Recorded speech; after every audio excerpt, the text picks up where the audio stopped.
Alright, so today's video is probably going to trigger some people, and that's just the nature of these types of videos, but there are some brawlers that are just way too overplayed, despite them being pretty bad or them just being really high skill cap for your average player.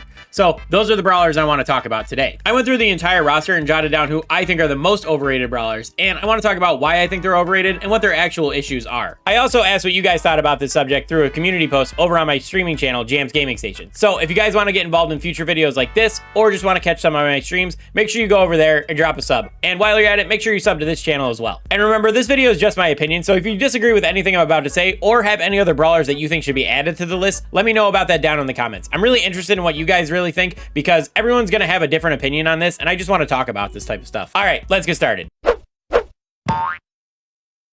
First off, let's start with some of the commented brawlers that I didn't personally agree with. Stubb says that Penny is overrated because she gets picked a lot in Power League and there are way better choices. I agree, Penny is not a very good brawler at all, and I don't think she has been for a really long time, but I don't think her being overrated is actually a thing. I personally haven't really noticed her being played in Power League all that often, and the only time I really ever see her consistently is in Siege and maybe the odd Brawl Ball game here and there, but overall, I don't think she's overrated because I'm pretty sure most of the Brawl Stars community knows she's pretty bad, so I'm gonna have to disagree with you here, Stubb. Fang it!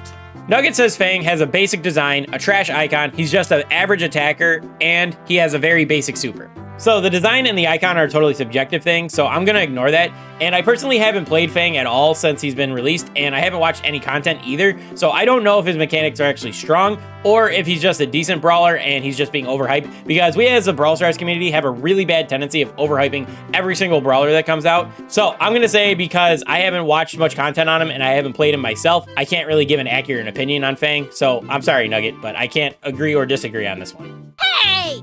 Fantastic says Colette is overrated, and he asks if he really needs to explain why. And I don't really know what he means. Is this a Rule 34 thing? I feel like this is a Rule 34 thing, and that's really weird, so we're just gonna move on. For real? Togo said Frank and Brock, and I'm gonna talk about Frank in a minute here, but I didn't actually think about Brock when I was making my personal list, and I can totally see where you're coming from. He's been really bad ever since they nerfed his projectile speed, and while he still does really good damage, they nerfed the rest of his kits so much that he's just really bad right now. But because he was a lot of people's favorite sniper, myself included, they still try to make him work even though he's really not that good anymore. So I can totally see why you think he's overrated, Togo, and I guess I gotta agree on this one. Hey! All right, Jimmy just said Sandy, and congrats on not writing an entire essay this time, Jimmy. I'm really proud of you. But I don't really agree that Sandy's overrated, because I think Sandy's always a solid pick depending on the map you're playing on, and the utility that his super brings to a team really can't be gotten anywhere else. Leon's gadget's okay replacement, but it's really just the Wish version of Sandy's super, especially when you consider his star powers and stuff. He just brings a lot to a team, and I think he's always a solid pick. All right, now it's time for my list, and I got 5 brawlers that I think are very overrated, and I'm also going to highlight the community post comments that also agreed with me on these brawlers.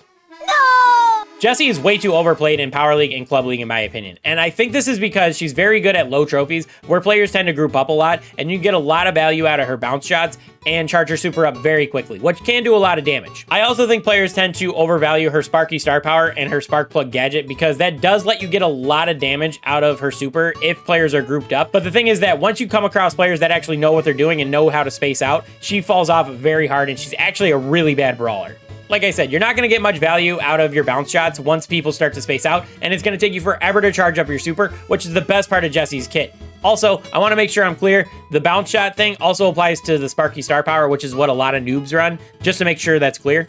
And I'll acknowledge that Jessie can be good in Heist, but again, this applies to the people that you're playing against as well. Because good players know to ignore Jessie when she's on the safe and doesn't have her super, because if you try to defend her, you're just going to feed her super, which will allow her to shred the safe up even more, and when you're on the safe, you're probably going to out DPS her anyway, because Jessie's damage really isn't that high. So, Jessie is not that good of a brawler, but she gets played way too much because she works at low trophies, and the thing is that once you play against players that know what they're doing, she falls off extremely hard. All right, this one might be a bit of a hot take, but I'm sticking to my guns with this one, and Togo agreed with me, and I think Frank is a very overrated brawler. Frank has a really good super and the most HP in the entire game, and these are both very good things when you know how to play Frank. But the problem is, most average players don't know how to play Frank. They end up just charging right in, trying to get their super charged up, missing most of their attacks because they don't know how to play with the attack delay on him, and then they just end up dying and feeding supercharge to the enemy team.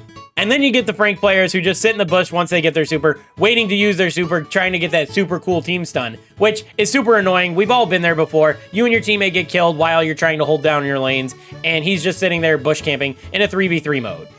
Now, I'll admit, Frank is a very good brawler when he's played by a good player, but like I said, most people don't know how to play Frank because they're not used to his attack delay, and they end up just missing all their shots and feeding Super the entire game, and it's super annoying to deal with. Oh! I think Pyro sums it up pretty perfectly here.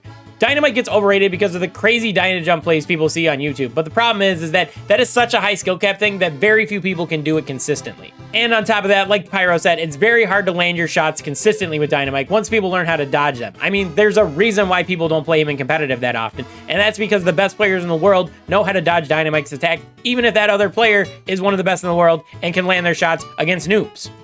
And then he gets hard countered by pretty much every single assassin and tank in the game, which are very common when you're playing on ladder and in Power League. I get that throwers aren't the most flashy brawlers in the game, and Dynamite is definitely the most flashy of those throwers, but the problem is he's also the most inconsistent, and he has the highest use rate. So for those reasons, I'm gonna have to say he's definitely overrated. No way! I get it, Edgar is cool and edgy, and he's got a very fun playstyle, but the problem is that Edgar has a lot of issues with his kit, and people don't really think about those when they're playing him, and they end up just not doing much for their team through the entire match. First off, Edgar is way too squishy to be jumping into a 2 or 3-on-1 situation, but people do that all the time because they're running his shield gadget and his fist cuff star power. And while those do help with that situation, they aren't always a get out of jail free card. If you can't get that first kill quickly, you're gonna get killed, you're gonna feed super, and you're gonna leave your team in a 3-on-2 situation. You see this all the time in game modes like Gem Grab and Knockout. Then you have the people who play Edgar just by bush camping, charging your super, and waiting to ambush somebody. I mentioned this when we talked about Frank earlier, and the same thing happens with Edgar. I will say that in Showdown and Duels, Edgar can be a pretty good brawler, but the thing is that I'm mainly a 3v3 player, so that's what I'm focused on, and honestly, there's almost always a better option than Edgar. But people like to play him because he's cool and he's got a really fun playstyle. Even if they're playing into Poco Double Tank, they don't care. They're just gonna jump in and try to get their kills. You fiend! If you knew me at all, you knew Mortis was gonna be at the top of this list. ARJ sums it up pretty well. Noobs love to play Mortis, but they aren't good enough to actually play him well. A good Mortis is good, but a bad Mortis is useless. You'll see people use their dashes to get up and down the map, but the problem is that once they actually get into somebody's face, they're out of ammo, and then they can't do anything, and they just end up dying. You also get the Mortises in Brawl Ball who just hold the ball all day long trying to make a trick shot. They never end up helping you gain control, and they miss their trick shot anyway. And then there's the issue that Mortis gets countered by so many brawlers in the game. Tanks, anti-tanks, stuns, slows, knockbacks, you name it. Pretty much half the roster has something to help deal with Mortis. Mortis is another one of those brawlers that's very fun to play, but he's also got a very high skill cap. Couple that with bad play choices like choosing trick shots over playing with your team, and the fact that he has so many bad matchups and hard counters, you're left with a brawler that's super popular, but very often is just dead weight on your team. But what do you think? Do you agree or disagree with any of the picks on my list? Do you think there's any brawlers that should be added to the list? Like I said earlier, let me know down in the comments because I'd like to hear what you guys think about this stuff as well. And if you made it this far, make sure you leave a like on the video because clearly you enjoyed it to watch the video all the way to the end. So make sure you let the algorithm know that you enjoyed it. But anyway, that's gonna do it for this one. I wanna thank you guys for watching and I'll catch you guys in the next one. Peace.